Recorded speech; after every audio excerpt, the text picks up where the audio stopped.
आज क्या प्रातः क्लास है? 21 दिसंबर 1967। पतित पावन रूहानी बेहद का बाप बैठ समझाते हैं।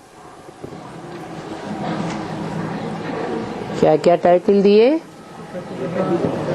एक तो पतितों को पावन बनाने वाला, फिर कोई जिस्मानी बाप नहीं है, रूहानी बाप है और बेहद का बाप है।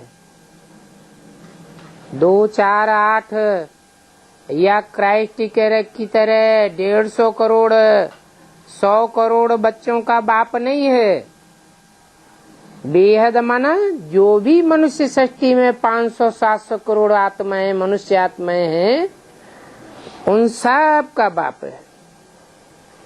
बच्चे समझते हैं कि बेहद का बाप परमपिता निराकार ही कहेंगे।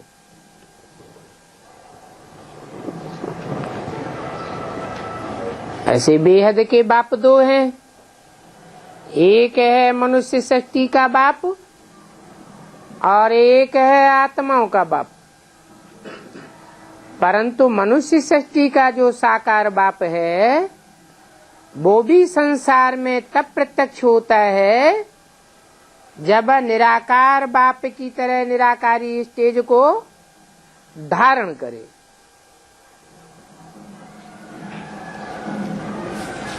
वो पावन ही है और एक को ही याद करते हैं।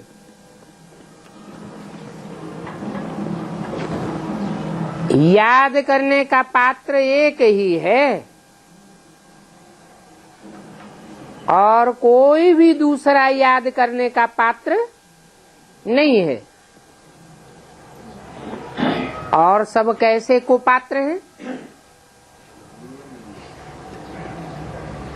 क्योंकि औरों को याद करेंगे तो नीचे गिरेंगे और उसे एक को याद करेंगे तो ऊपर उठेंगे। विष्णु को भी याद करने की दरकार नहीं है। क्यों? क्योंकि विष्णु भी देवता है, ब्रह्मा विष्णु शंकर भी देवता हैं। परम पिता परमात्मा नहीं कहेंगे। कहते भी है ब्रह्मा देवताय नमः, विष्णु देवताय नमः, शंकर देवताय नमः, शिव परम पिता परमात्माय नमः। बुद्धि से समझा जाता है ये जो लक्ष्मी नारायण थे वो पुनर्जन्म लेकर पतित बन चुके हैं।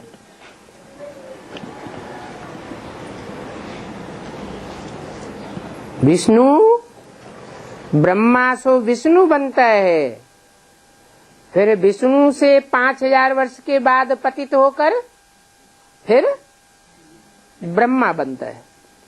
और परमपिता परमात्मा तो कभी नीचे गिरता ही नहीं। तुझे वर प्योर है, सदैव एक रस है, उसे एक को ही याद करना है। बच्चों की बुद्धि में सारा आदि मध्य अंत का ज्ञान है। बच्चे जानते हैं सिवाय पतित पावन बाप के ये ज्ञान कोई दे ही नहीं सकता। अभी तुम पुरुषार्थ करते हो मुक्ति, जीवन मुक्ति का, वहां तो मुक्ति से उतरकर फिर जीवन मुक्ति में आते हैं और जीवन मुक्ति से नीचे उतरकर फिर जीवन बंध में जाते हैं। कौन? ये लक्ष्मी नारायण। लक्ष्मी नारायण सोई फिर पूरे 84 जन्म लेते। तो चक्र तो सारा अभी तुम समझ गए हो। बाप ने समझाया है कि एक तो है ईश्वरीय मत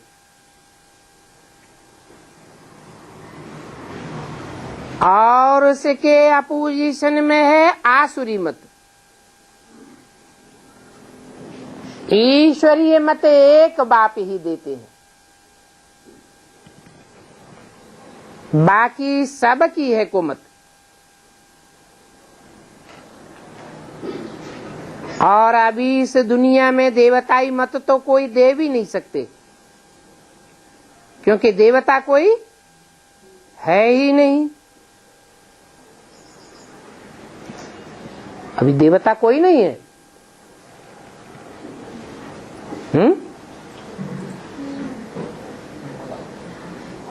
कहेंगे इस मनुष्य सृष्टि पर देवता कोई नहीं है। अच्छा, शिव बाप आए हैं या नहीं आए हैं? आए हैं। तो शिव बाप अकेले आते हैं या 3 देवताओं के साथ आते हैं? तो 3 देवताओं के साथ आते हैं तो कोई देवता भी होंगे ना, हैं? होंगे। अभी तो बोला देवताई मत तो कोई दे नहीं सकते, क्योंकि देवता कोई है नहीं।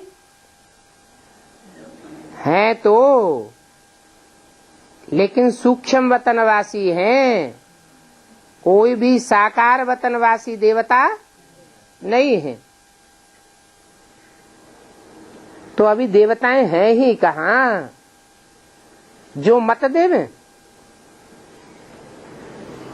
देवताई मत यहाँ इस सृष्टि पर मिल ही नहीं सकती।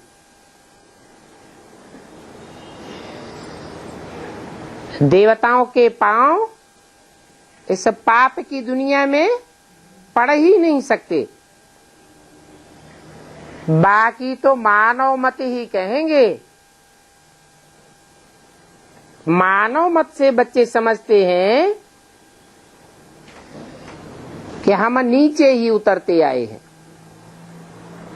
2500 वर्ष की हिस्ट्री क्या कहती है कि मनुष्य मत पर चलते चलते हम नीचे ही उतरते आए। हमारी मेंटलिटी नीचे गिरती गई, मानसिकता नीचे गिरी है। फिर जब ईश्वरीय मत मिले तो ही देवता बने। जैसे यहाँ पर असुरों की मत चलती है, वैसे ही वहाँ फिर देवताओं की मत चलती है। वहाँ तो दुख की बात ही नहीं। शास्त्रों में तो बातें लिख दी हैं कि कृष्ण को कंस का डर था, तो किसी और युग की बात है या संगम युग की बात है? संगम युग में है कोई कृष्ण के रूप में पार्ट बजाने वाली आत्मा, जिसको कंस से मारे जाने का डर है।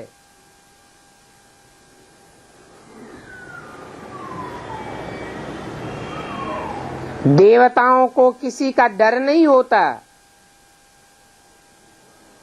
माना जो भी कृष्ण के रूप में पार्ट बजाने वाली आत्मा हो या राम के रूप में पार्ट बजाने वाली इस अंतिम चोले में आत्मा हो, वो भी कोई देवता नहीं है। क्या है? मनुष्य रूप में है। देवताओं को किसी का डर नहीं होता। डर किसको होता है?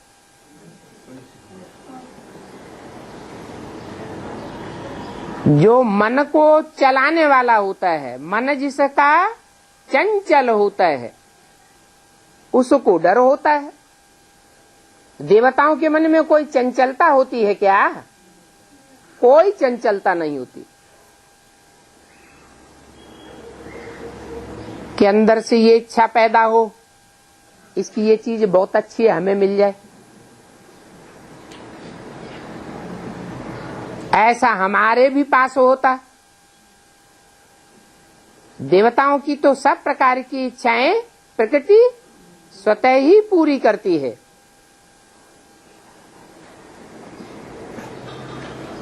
बाकी शास्त्रों में तो झूठी बातें हैं भक्ति मार्ग की, और भक्ति मार्ग में जो भी बातें हैं वो कहाँ की यादगार हैं? संगम युग की यादगार है। अभी तो तुम ज्ञान मार्ग में हो। ज्ञान मार्ग अर्थात जानकारी का मार्ग। तुम्हें जानकारी हुई है कि शास्त्रों में आटे में नमक मिसल सच्चाई है, और जो भी सच्चाई है वो इस संगम युग की है। जैसे झाड़ के पत्ते अथाह हैं, वैसे ही भक्ति भी बहुत पसारा में फैली हुई है। ज्ञान तो बीज है, बाकी सब भक्ति का पसारा है। और बाप है ज्ञान का सागर। ज्ञान का बीज तो थोड़ा होता है, भक्ति तो कितनी अथाह है। अब तुम बच्चों को बीज रूप ज्ञान सागर ने ये ज्ञान दिया है। उन ज्ञान सागर बाप को याद तो सभी करते हैं, कहते हैं कि काश ईश्वर तुमको अच्छी मत देवे जो तुम सुधर जाओ। ईश्वर की मत से ऐसे लक्ष्मी नारायण सुधरे हैं ना,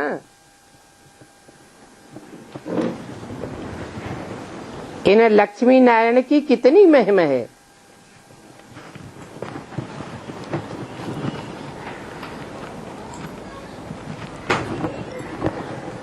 अब बाप समझाते हैं कि बच्चे ऐसा लक्ष्मी नारायण बनने के लिए अपन को आत्मा समझो। अब हम आत्मा को वापस घर जाना है। इस दुनिया से कुछ भी लेकर नहीं जाना है। पतित आत्माएं तो जा ही नहीं सकेंगी, पावन बनेंगे वो ही जा सकेंगे। जितना जितना पतितपना रह जावेगा उतना उतना सजा के भागीदार बन जावेंगे, और जितनी सजाएं खाएंगे उतना पद नीचा हो जाएगा, नंबर नीचे उतर जाएगा। पाप कहते हैं इस याद से ही तुम्हारे पाप कटेंगे, और दूसरा कोई उपाय नहीं है। कोई कहे हम तो बहुत ज्ञान धारण करे हुए हैं। ज्ञान अलग चीज और याद अलग चीज। रावण में कितना ज्ञान था, प्रकांड विद्वान था, है कहाँ की यादगार? इसी संगम युग की यादगार। परंतु रावण को जीवन मुक्ति का ज्ञान नहीं था। मुक्ति तो मिली, बाप कहते हैं मुक्ति तो मैं सबको देता हूं। जो भी 500-700 करोड़ मनुष्य आत्माएं हैं सबकी मुक्ति होती है। तो सब ज्ञानी होती है क्या? नहीं। ये शिक्षा आत्माओं को परमपिता बाप ही दे सकते हैं।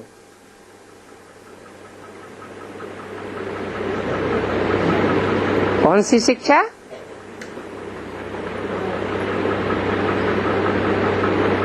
कि याद से तुम्हारे पाप कटते हैं।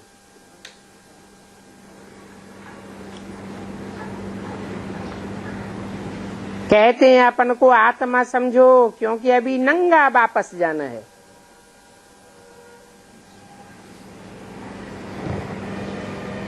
वहां देवताओं को ऐसे नहीं कहेंगे नंगे जाना है। क्यों है? देवताओं को तो कोई प्रकार का देहभान होता ही नहीं है। उन्हों को तो वास्तव में नीचे उतरना होता है। नीचे उतरने के लिए देहभान त्यागने की बात है ही नहीं। निराकारी लोक में जाने के लिए इस दुनिया में आत्मा ने आकर जो देहभान धारण किया है वो त्यागना पड़े। देवताओं को तो नीचे उतर करके भिन्न नाम रूप लेना ही लेना है, क्योंकि नाम बिगर तो कोई कारोबार चल ही नहीं सकता। अनेक आत्माएं अपने शरीर के साथ पार्ट बजाई रही हैं।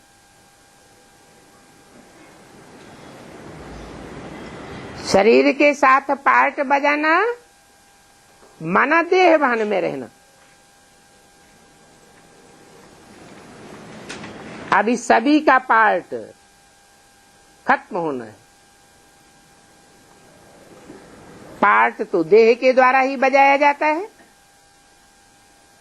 सबको वापस जाना है। तो बाप राय बहुत अच्छी देते हैं। एक तो कहते हैं पवित्र रहो। पवित्र रहो अर्थात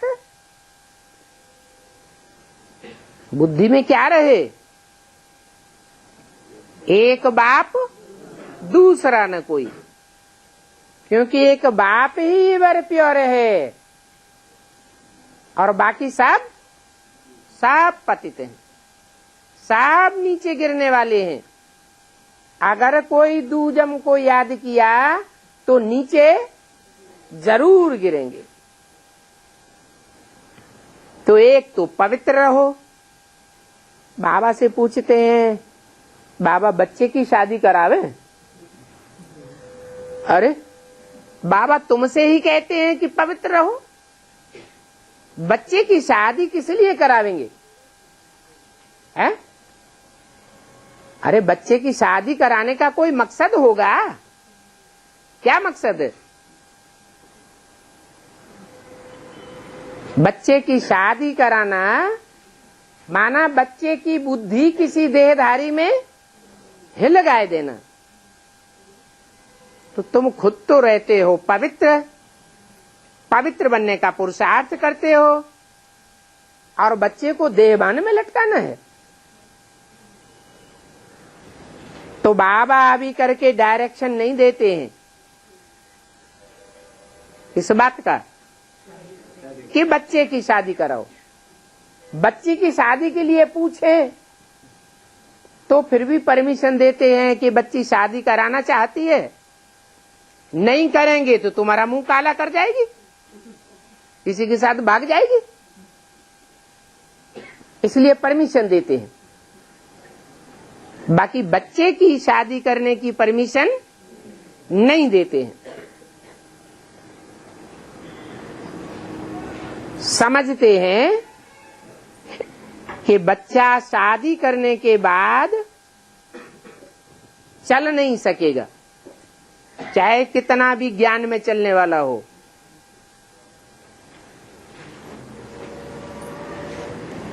नहीं तो बच्चा अगर पवित्र रहने के लिए बाप की आज्ञा न माने तो बाप कहते हैं वो बच्चा बच्चा नहीं है, परंतु इतनी ताकत नहीं है जो श्रीमत पर चले। न चलते हैं तो ना फरमान बरदार ठहरे। बाप का फरमान मानते नहीं है,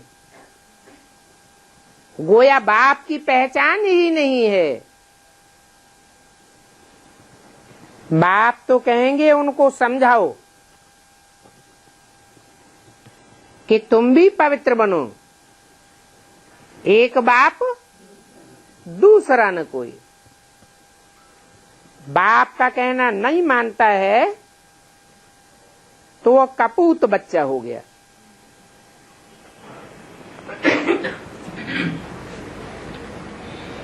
बाप देखते हैं इनमें इतनी ताकत नहीं है जो डायरेक्शन देवें।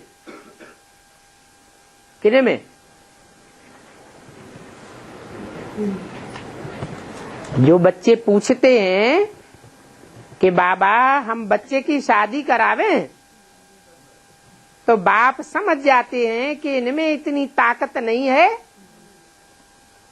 जो बाप के डायरेक्शन पर चल सकें और बाप के डायरेक्शन पर चलकर बच्चे को डायरेक्शन देवें कि पवित्र रहो। बाबा देखते हैं ये ठहर नहीं सकेंगे, और खान पान के लिए तो बाबा समझाते ही हैं। इस खान पान का भी तो असर पड़ता ही है। यहाँ तो बाप की मत पर एक्यूरेट चलना पड़े। बहू के हाथ का भी खाना नहीं है।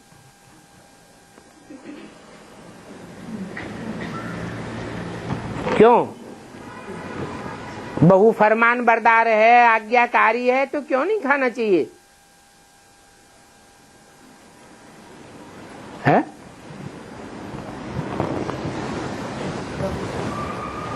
क्योंकि बहू किसकी बहू है? जिसकी बहू है वो कोई पुरुष ही है ना, और पुरुष सब दुर्योधन दुशासन है। इसलिए बाबा पहले से ही कह देते हैं कि अगर बच्चे की शादी कराई तो विघ्न बहुत पड़ेंगे।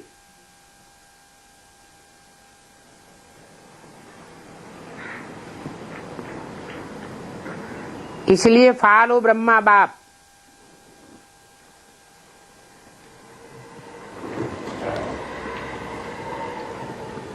ब्रह्मा ने अपने बच्चों को अलग कर दिया। शादी कराई क्या?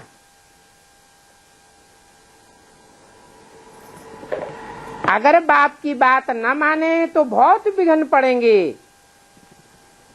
अबलाओं पर अत्याचार भी होते हैं। तो बाप तो ऐसे नहीं कहेंगे जो झगड़ा पड़े, पहले से जानते हैं। ये बाबा कितना रायल जवाहरी था। अपने भाइयों को भी लखापति बनाई दिया।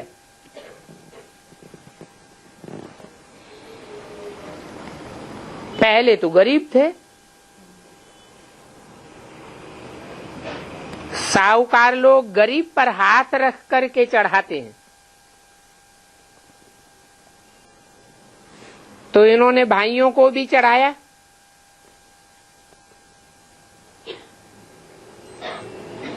फिर जब देखा पवित्रता की बात की, तो वो भाई लोग भी कितना बिगड़ पड़े। चढ़ाया किसने? चढ़ाने वाले की भी बात नहीं मानी। बड़ा भारी हंगामा हो गया। ये तो डरा नहीं, क्योंकि बाप की प्रवेशता थी ना। बाप की डायरेक्शन मिलती है तो श्रीमत पर चलना पड़े।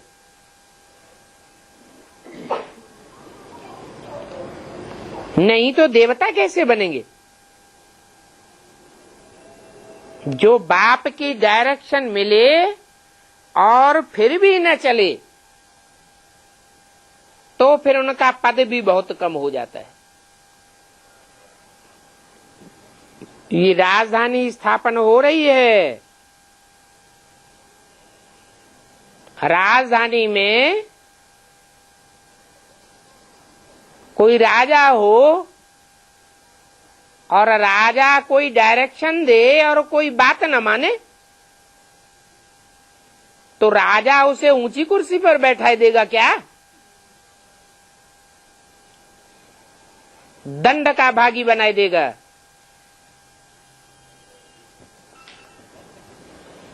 सभी तो डायरेक्शन पर चल न सके। जो नहीं चलते हैं उनको वफादार, आज्ञाकारी, फरमान बरदार नहीं कह सकेंगे। ईश्वरीय मत पर तो पूरा चलना पड़े ना।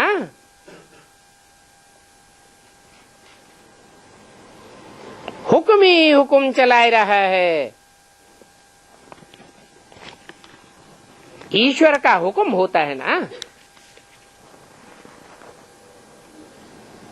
21 दिसंबर 1967 की वाणी का दूसरा पेज। जो मानेंगे नहीं तो ऊंच पद पाए नहीं सकेंगे।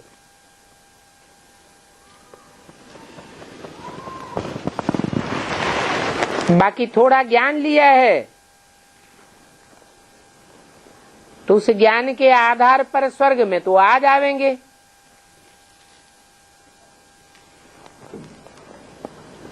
बस इतने में ही खुश हो जाते हैं कि चलो हम स्वर्ग में तो आ जाएंगे। ये नहीं समझते हैं कि स्वर्ग में भी अनेक प्रकार के मर्तबे हैं।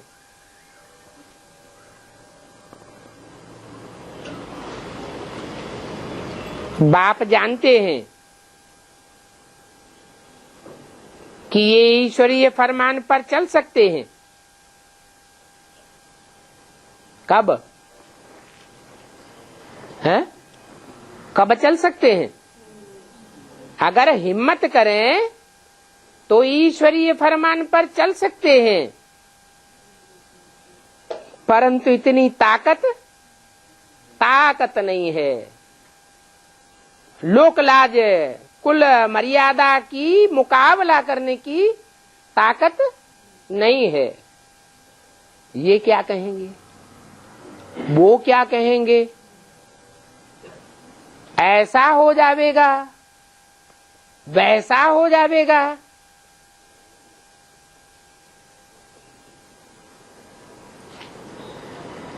बाप की मत पर चलने की ताकत नहीं है तो जरूर पद भी ऐसा पावेंगे। स्वर्ग की स्थापना तो एक बाप ही करते हैं ना।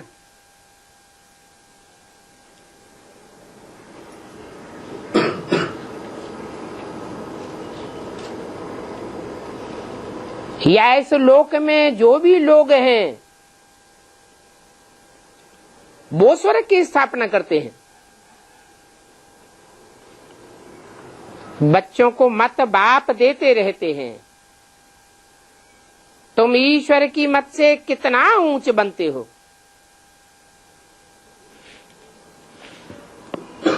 ईश्वर की गत मत न्यारी है। किसके मुकाबले?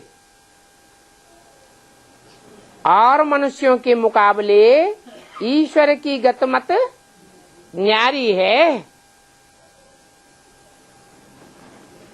और तो सब लड़ाइयों आदि से राजा बनते हैं। क्या 63 जन्मों में जो भी राजाएं हुए हैं, कैसे राजाएं हुए? लड़ाइयां लड़ते रहे, राजाएं बनते रहे, राजाई की सुरक्षा करते रहे। अच्छा, ये लक्ष्मी नारायण कैसे विश्व के मालिक बने?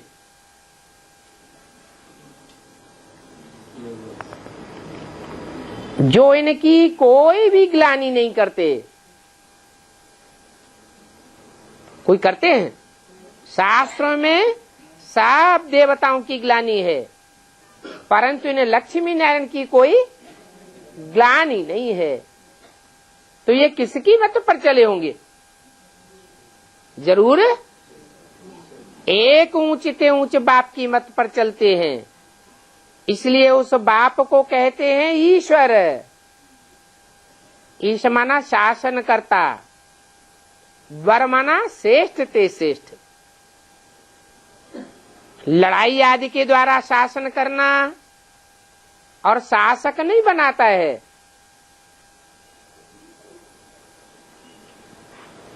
तो ये बड़ी समझने की बातें हैं। भक्त तो सत्यनारायण की कथा सुन लेते हैं, समझते तो कुछ भी नहीं है कि सत्य क्या होता है, असत्य क्या होता है। बाप तो समझ जाते हैं। ये ज्ञान उठाए सकेंगे या नहीं उठाए सकेंगे? हैं? उठाए सकेंगे? बाप डायरेक्शन दे और बाप की मत ना माने तो बाप समझ जाते हैं ये ज्ञान पूरा उठाए नहीं सकेंगे। चाल चलन, बोलने करने, खाने पीने आदि सारी बात चाल चलन से बाप समझ जाते हैं। मौत तो सर पर खड़ा है, अचानक एक्सीडेंट आदि क्या क्या होते रहते हैं। सतयुग में तो ये बातें नहीं होती हैं। वहां कोई को काल खाता नहीं है, अकाले मौत होती नहीं है। वो है ही अमरलोक और ये है मृत्युलोक। जो अच्छी रीति समझते हैं कि ये मृत्युलोक है, पता नहीं कब मृत्यु हो जाए, अकाले मौत हो जाए, सड़क चलते हादसा हो जाता है, एक सेकंड में क्या से क्या हो जाता है।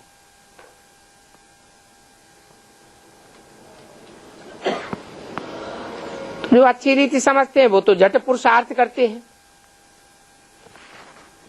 समझते हैं कि कहां बाप की अवज्ञा न हो जाए।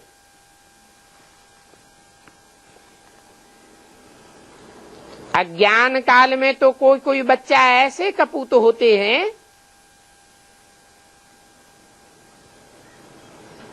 जो बाप को भी चमाट लगाए देते हैं।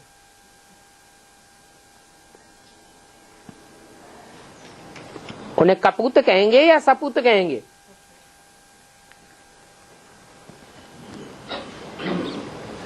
अरे चमाट लगाने की बात छोड़ो, शूट भी कर देते हैं, हत्या कर देते हैं।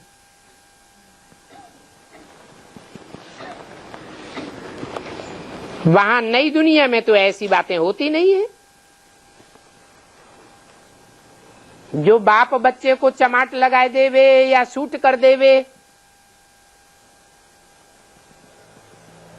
यहां तो हैं ही आसुरी स्वभाव वाले। जो भी पैदाइश होती है वो कैसी हो रही है? बिच्छू टेंडन मिसल हो रही है। वहां तो सब दैवी स्वभाव वाले होते हैं।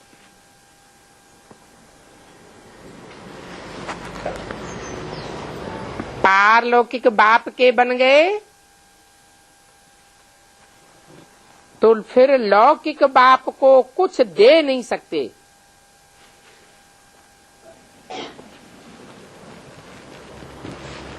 क्या कहा?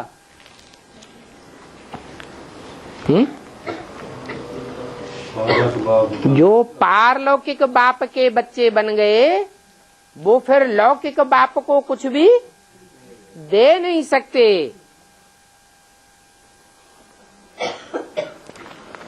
शादी कराने का भी असर तो पड़ जाता है ना, क्योंकि हाथ डालते हैं। वो काम चिच्छा पर बैठ आदि मध्य अंत दुख पावेंगे।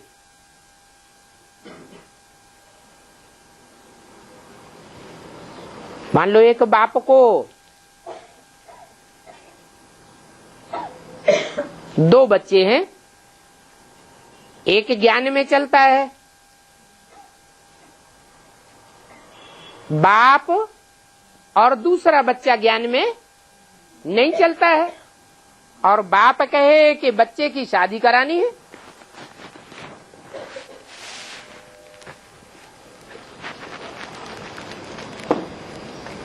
तो कुछ न कुछ सहयोग ज्ञान में चलने वाले बच्चे से भी बाप की आशा तो रहेगी कि करे। तो बाप कहते हैं अगर पारलौकिक बाप के बन गए तो फिर लौकिक में कुछ भी दे न सके, सहयोग भी दे न सके।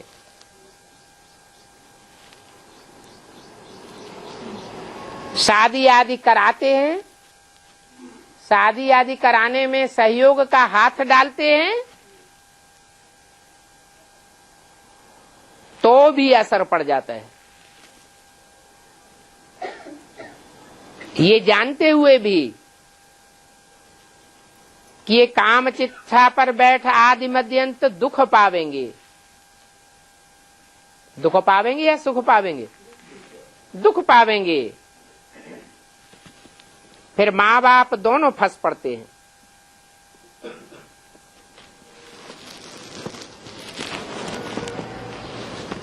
ये ज्ञान की बड़ी महीन बातें हैं। थोड़े में ही नहीं खुश हो जाना है। मनुष्यों के पास तो करोड़ों रुपए हैं,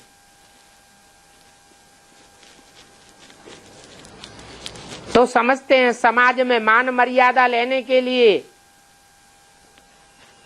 लौकिक मान मर्तबा लेने के लिए क्यों न शादी में पैसे लगाए दें। कोई पद्मा पद्मपति भी है, बाप कहते हैं वो सब अल्पकाल का है और तुम तो 21 जन्म के लिए पद्मपति बनते हो। कब? संबंधियों आदि की शादी में हाथ डालने से।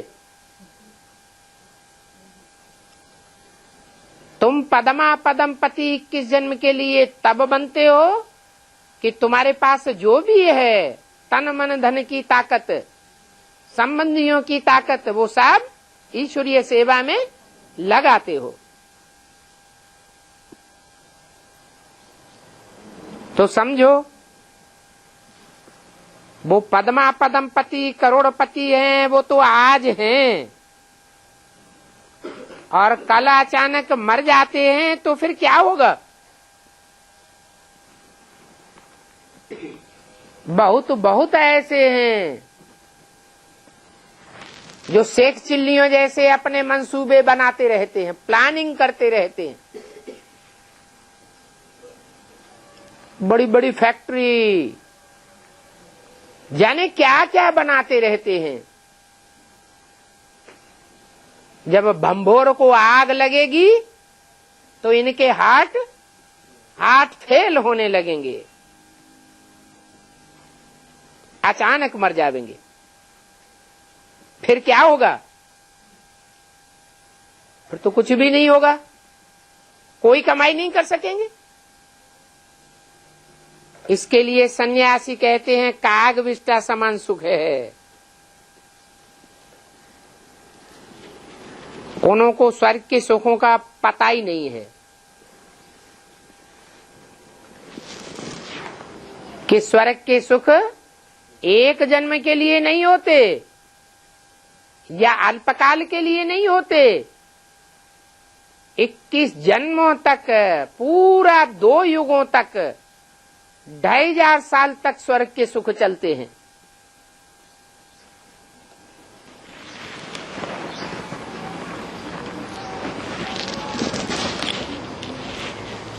अभी तुम समझते हो, सिवाय बाप के मुक्ति, जीवन मुक्ति का रास्ता कोई बता ही नहीं सकते हैं।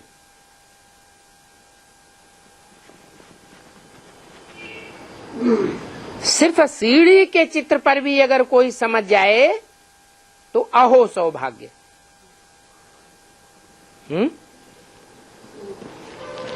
सीढ़ी के चित्र पर समझने वाला कौन से धर्म का होगा, कौन से देश का होगा? असल भारतवासी होगा तो सीढ़ी के चित्र पर समझ जाएगा। उसको चारों चित्रों में अच्छा चित्र कौन सा लगेगा? सीढ़ी का चित्र। बाप ने समझाया है, यहां राजाई स्थापन होती है।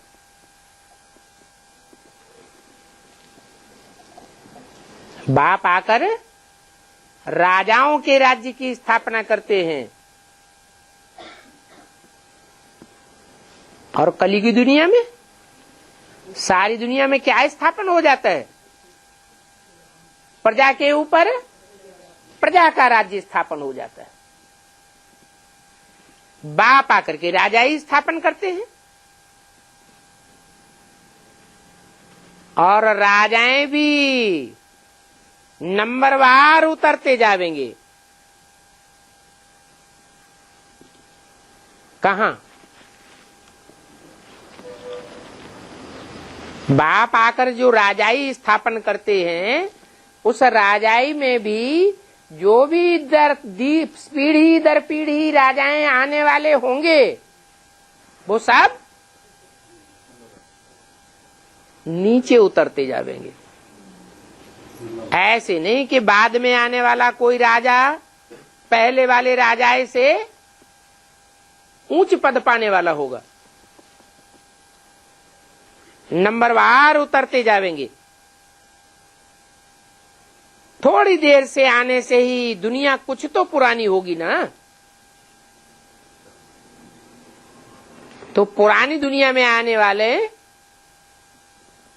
उच्च पद पाने वाले होंगे या नीच पद पाने वाले होंगे?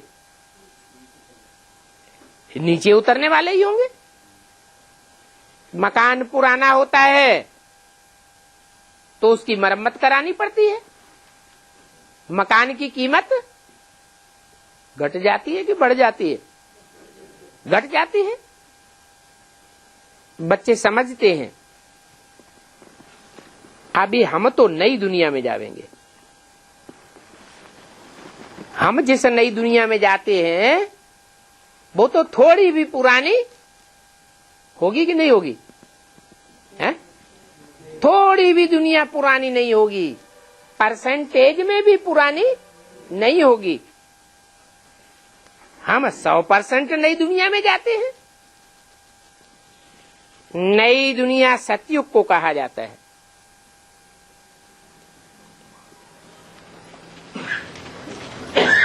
थोड़ा टाइम पसार हुआ सतयुग में से तो कहेंगे थोड़ी कला भी उतर गई।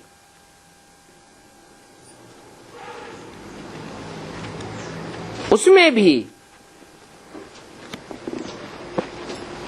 100 वर्ष के बाद तो जरूर कहेंगे ये 100 वर्ष पुराना है। लाइफ का तो टाइम लेना चाहिए ना।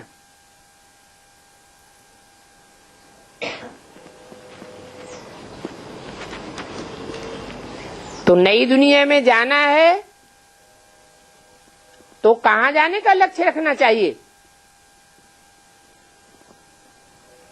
है? सत्युग त्रेता नई दुनिया है ना। तो नई दुनिया में कहां पर जाने का लक्ष्य रखना चाहिए? सत्युग मध्य में, अंत में, त्रेता आदि में, त्रेता अंत में कहां जाने का लक्ष्य रखना चाहिए? एकदम सतयुग आदि में जाने का लक्ष्य रखना चाहिए। इसके लिए पूरा पुरुषार्थ करना चाहिए। अगर अधूरा पुरुषार्थ किया, अधूरी मत पर चले, तो उतरती कला वाली दुनिया में जावेंगे या संपन्न कला वाली दुनिया में जावेंगे। अभी तुम समझ गए हो कि नंबरवार आत्माएं कैसे नीचे उतरती हैं, कैसे उतरती हैं? है संगम युग में यहाँ किए हुए पुरुषार्थ के आधार पर आत्माएं नंबरवार नीचे उतरती है। जैसे जैसे यहाँ उतरती हैं, वैसे ही वहां जाकर के खड़ी हो जाएंगी। जैसे चंद्रमा, स्टार आदि भी आकाश तत्व में खड़े हैं ना, वो किसी के आधार पर हैं क्या? वैसे आत्माएं भी महत्तत्व में खड़ी हो जाती हैं। अपने अपने किए हुए संपन्न पुरुषार्थ के आधार पर। सबका एक जैसा पुरुषार्थ तो हो नहीं सकता। जैसे स्टार चमकते हैं, वैसे निराकारी दुनिया में आत्माएं चमकती हैं। महसूस करते हो हम ये शरीर छोड़ ऐसे जाकर के महत्तत्व में लटकेंगे। आधार कुछ भी नहीं होता। मनुष्यों को इन बातों का कुछ भी पता नहीं है। भले यहां सुनते भी हैं, परंतु बहुत हैं जिनको कुछ भी धारणा नहीं होती, कुछ भी समझते नहीं। उनके लिए जैसे ये फ्रेंच बोली जा रही है, क्या जैसे भाषा समझते ही नहीं। कहते हैं ना, इनकी तो भाषा ही कुछ दूसरी है। भले हिंदी में कोई बोलने वाला है तो भी क्या कहते हैं? इनकी तो भाषा ही बदल गई, माने बात समझ में नहीं आती। भक्ति मार्ग वाले भी तुम्हारे पास ऐसे आवेंगे, कुछ भी समझेंगे नहीं। उनकी बुद्धि में कुछ भी बैठेगा नहीं। उनको भक्ति ही याद आती रहेगी।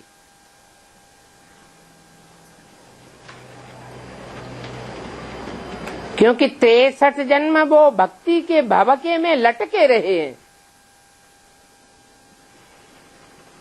तो भवका उनको आकर्षित करेगा। जैसे तुम्हारा बेसिक नॉलेज थी, तो जब भवका नहीं था तो बहुत से आकर्षित नहीं हुए, और जब भवका हो गया तो बड़े बड़े करोड़पति आकर्षित हो रहे हैं। ऐसे ही एडवांस नॉलेज में शुरू में कोई आकर्षित नहीं हुए करोड़पति, और जब भवका बढ़ेगा तो ढेर आकर्षित होने लगेंगे। परंतु उस समय ज्ञान विस्तार को पावेगा या सार में रहेगा? हर सार तो तुमने लिया। जब ज्ञान सतो प्रधान था तो सार में था, और जैसे जैसे टाइम बीतता जाता है ज्ञान भी सतो प्रधान से सतो रजो तमो में बढ़ता जाता है, तो वो भी विस्तार में जा रहा है। तो इतना विस्तार, इतनी ज्ञान की गहराई तो नई आने वाली आत्माएं समझ नहीं सकेंगी।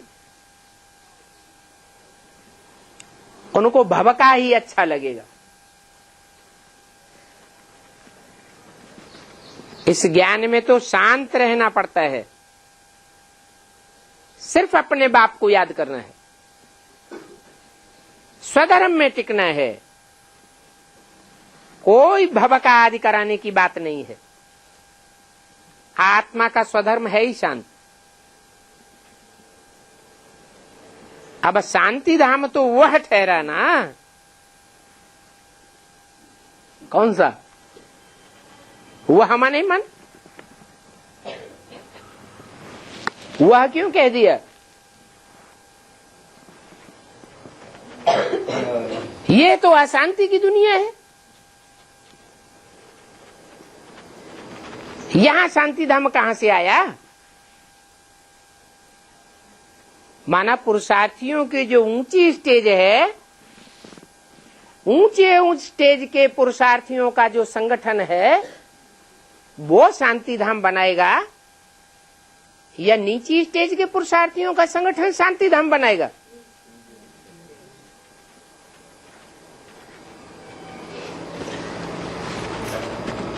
तो यहां तो शांति होती नहीं। यहां तो इस दुनिया में कर्म करना पड़ता है। सतयुग में तुम्हारा विकर्म नहीं बनता।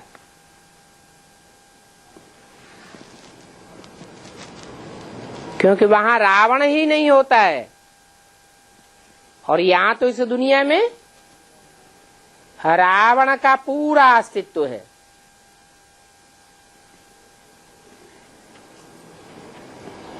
वहां देह अभिमान होता ही नहीं। यहां तो देह अभिमानी आकर के कैसे उल्टे सुल्टे काम करते रहते हैं। तो ये नॉलेज है, इसमें एक तो पवित्र भी रहना पड़े,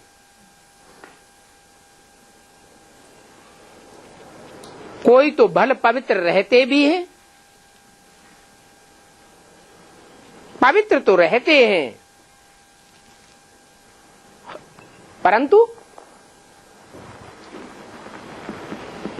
नॉलेज बुद्धि में बैठती नहीं है जो दूसरे को समझा सके। कुमारियां हैं, पवित्र तो हैं, परंतु कोई कोई की बुद्धि में बिल्कुल ज्ञान बैठता ही नहीं।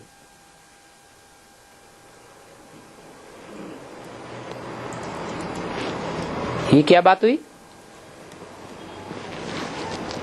है? इस जन्म में कोई कुमारी पवित्र है, कोई के संग के रंग में नहीं आई है, तो उसकी बुद्धि में ज्ञान बैठना चाहिए ना। क्यों नहीं बिल्कुल बैठता?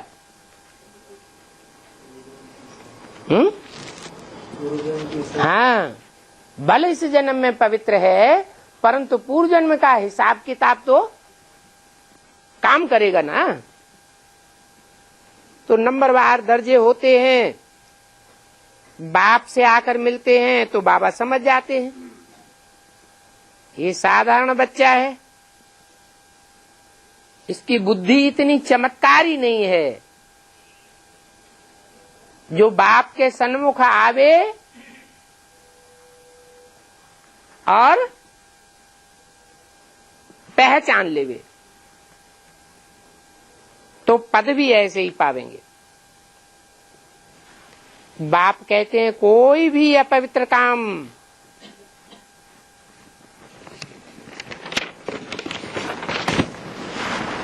कायदे के विरुद्ध नहीं करना चाहिए।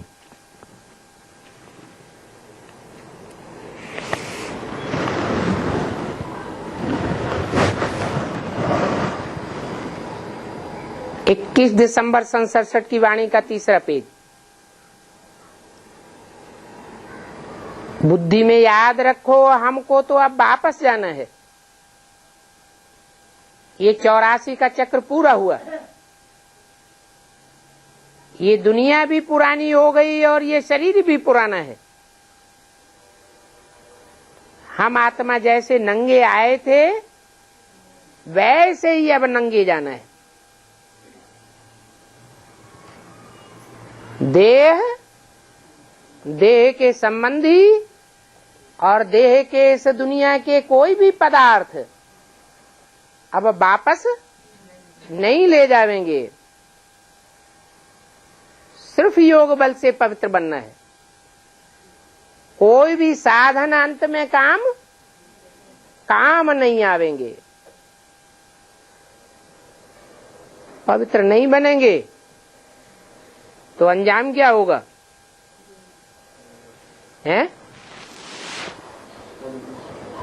पदभ्रष्ट हो जाएगा, क्योंकि जितनी सजा खावेंगे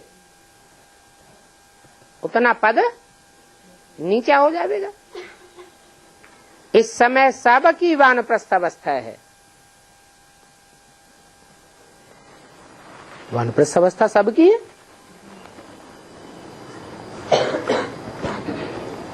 5, 8, 12 वर्ष का बच्चा है, उसकी वानप्रस्थ अवस्था कैसे कहें? क्योंकि सबके 84 जन्म का हिसाब किताब अब पूरा होने का टाइम आ गया। भक्ति मार्ग में पुरुषार्थ करने वाले जीवन मुक्ति जा ही नहीं सकते। क्या जीवन मुक्ति में कौन जावेंगे? जिनके संस्कार अभी भी भक्ति मार्ग के होंगे। भक्ति मार्ग के कोई भी संस्कार रह जावेंगे तो जो नई दुनिया में जीवन मुक्ति में जाना है वो आस पूरी नहीं हो सकेगी। क्या बोला? भक्ति के संस्कार रह जावेंगे तो शरीर छोड़ना पड़ेगा, और शरीर छोड़ दिया फिर राधा कृष्ण जैसी आत्माओं की तरह नई दुनिया में जाके जन्म लिया तो उतरती कला वाली दुनिया में जावेंगे या चढ़ती कला वाली दुनिया में जावेंगे? उतरती कला वाली दुनिया में जावेंगे।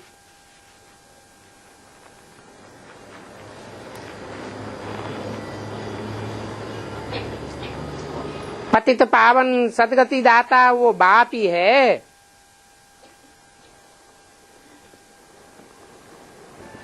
ये दुनिया तो अभी रौरव नरक है। बच्चे को शादी करवाना माना रौरव नरक में ढकेलना।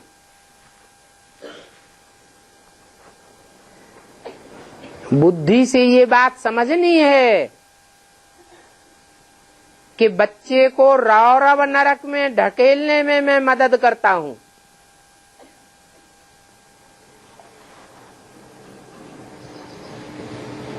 तो इसका पाप नहीं चढ़ेगा क्या? है? चढ़ेगा या नहीं चढ़ेगा? पाप चढ़ता है,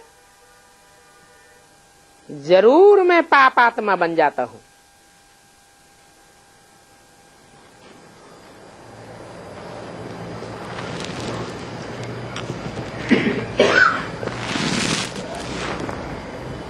बुद्धि में ये सब बातें धारण करनी चाहिए। मुरली में खबरदार रहने की तो सब बातें आती है ना। कोई पाप किया तो 100 गुना हो जाता है। ज्ञान में आकर कोई ऐसा पाप करे बच्चे को खुश करने का तो उस पर भी दोष आ जाता है।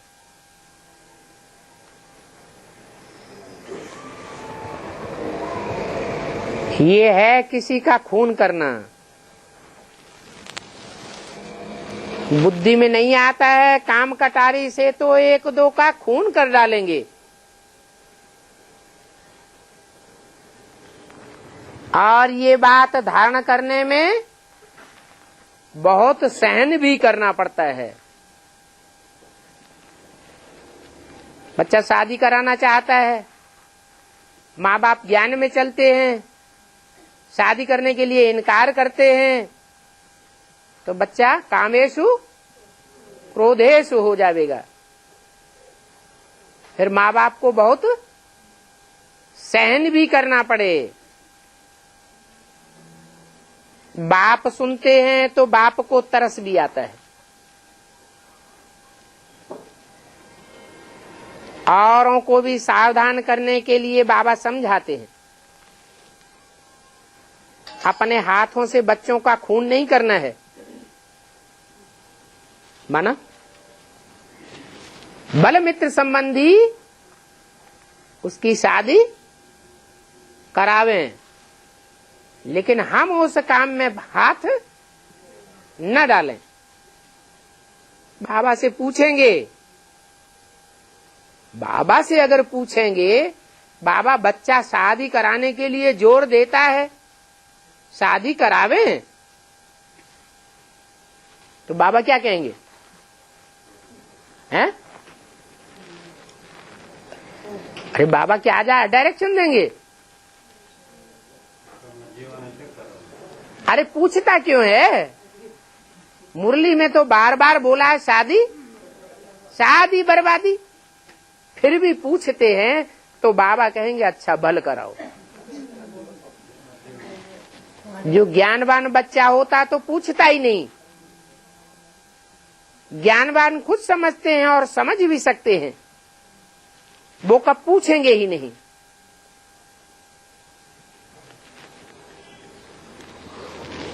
बच्चियों की तो शादी करानी ही है।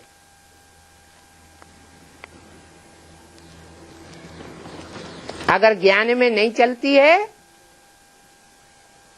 और शादी कराना चाहती है तो आप ही जाकर डूबती है तो उनको तो कराना ही पड़े।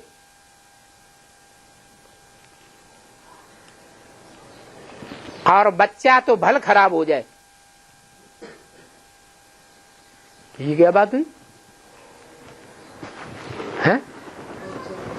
ऐसे दुनिया में जैसे पार्शलिटी वाली बातें होती हैं,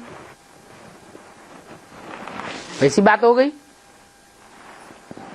बच्चे की शादी करानी है, अगर करना चाहती है और बच्चा भल डूब जाए, काला मुंह करे जाके,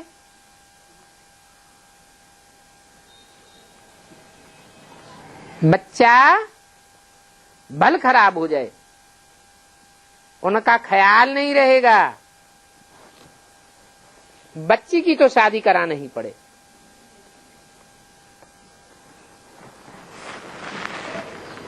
मंजिल बड़ी भारी है। टीचर को स्टूडेंट वही अच्छे लगेंगे जो अच्छे मार्क्स से पास होते हैं। बहुत स्टूडेंट्स फेल हो गए तो टीचर की आबरू ही चली जावे। ये तो बाप कहते हैं मैं कल्प कल्प आकर बच्चों को समझाता हूं। कल्प कल्प पुरुषार्थ अनुसार जो पद पाया है वो ही पद पावेंगे।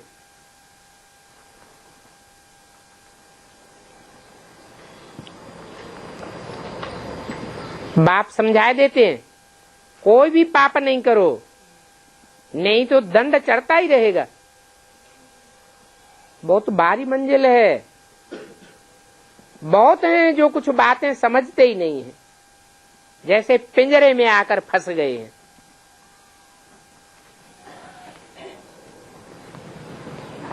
कितने आश्चर्यवत कथंती सुनंती भागंती हो गए, माया के पास चले जाते हैं। तो ऐसे आश्चर्यवत भागंती होने वालों की माया बहुत खातिरी करती है। जैसे हिंदू से क्रिश्चियन बनते हैं तो हिंदू से क्रिश्चियन बनने वालों की क्रिश्चियन कितनी खातिरी करते हैं, करते हैं या नहीं? ये भी माया के बनते हैं तो माया बहुत सुख देती है। माया भी कोई कम थोड़े ही है। बड़ी शक्तिवान है।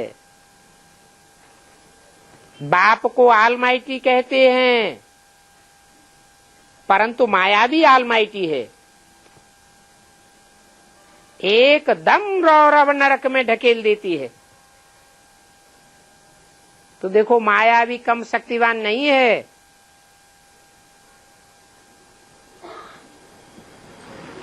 परंतु मैं इस माया से भी सर्वशक्तिवान हूं।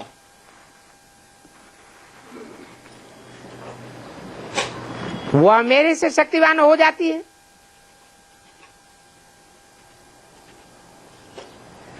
फिर ये क्यों कहा मैं माया से भी शक्तिवान हूं?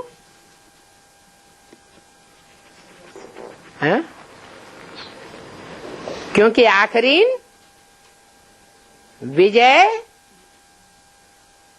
हिम्मते बच्चे मददे बाप की ही होती है। आखिरीन माया की विजय नहीं होती है। परंतु अभी कहेंगे माया भी शक्तिवान है।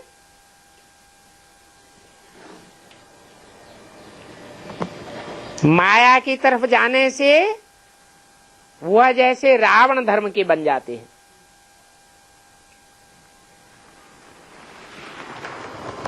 तो उन बच्चों के लिए क्या कहेंगे? हिम्मते बच्चे मददे बाप। उनके लिए तो नहीं कहेंगे।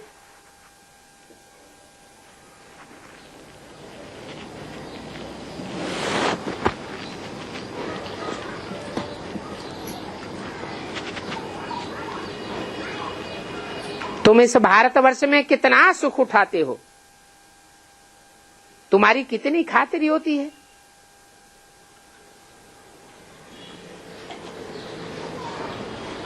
बाप समझाते हैं रावण की चक्करी में नहीं आ जाना। वो भी खातिरी करते हैं।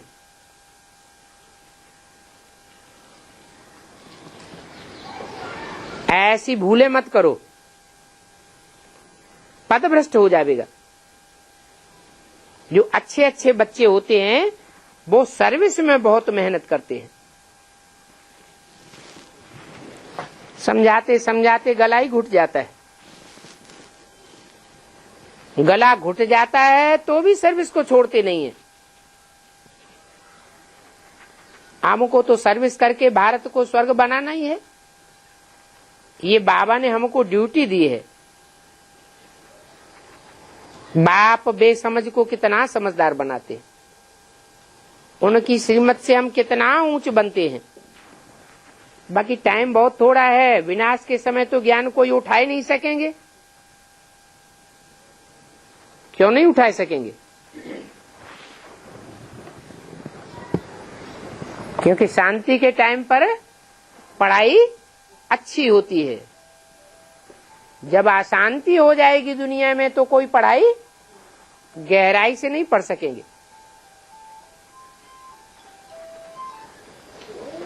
कोई तो बहुत मुझ पड़ते हैं। जो पक्के होते हैं उनके लिए मरुआ मौत मलू का शिकार। जो सर्विसेबल बच्चे होते हैं वो याद को पढ़ते, वो ही बाप को याद पढ़ते हैं। जो बच्चे बहुतों को आप समान बनाते हैं उनको ही अंत में अतीन्द्रिय सुख रहता है। उनको फिर मित्र संबंधी आदि कोई भी याद नहीं पड़ेंगे। समझेंगे, अनुभव करेंगे आप मुए मर गई दुनिया। जो बाबा को फॉलो करने वाले बच्चे होंगे वो कब दुनियावी बातें पूछेंगे ही नहीं। बाबा समझ जाते हैं ये दुनियावी बातें पूछते हैं माने इनकी दुनिया में लागत है। बाप समझाते तो बहुत सहज है। नरकवासी से स्वर्गवासी बनना है। जो नरकवासी होते हैं उनसे दिल बिल्कुल हट जाती है। कोई तो और ही बहुत संबंध जुटाए लेते हैं। इस नरक की दुनिया में संबंध बढ़ाना थोड़ा ही चाहिए। अभी संबंध बढ़ाने का टाइम है या तोड़ने का टाइम है? बहुत फर्क हो जाता है। बाबा से पूछें तो बाबा झट बतावेंगे, इस हालत में तुम्हारा शरीर छूट जाए तो तुम जाकर के साधारण प्रजा में जन्म लेंगे। बाप समझ जाते हैं ये सीढ़ी चढ़ नहीं सकेंगे। तुमको तो याद करना है एक शिव बाबा को, घर को भी याद नहीं करना है। घर में जो बाप रहते हैं उनको याद करना है। घर ब्रह्म तत्व को तो सन्यासी याद करते हैं, तुमको तो शिव बाबा को याद करना है। एक शिव बाबा, दूसरा न कोई। मेहनत करते रहें तो तुम्हारी वो अवस्था हो जाएगी। अच्छा, मीठे मीठे सिकिल दे बच्चों प्रति रूहानी बाप दादा का याद प्यार, गुड मॉर्निंग। रूहानी बच्चों को रूहानी बाप की नमस्ते।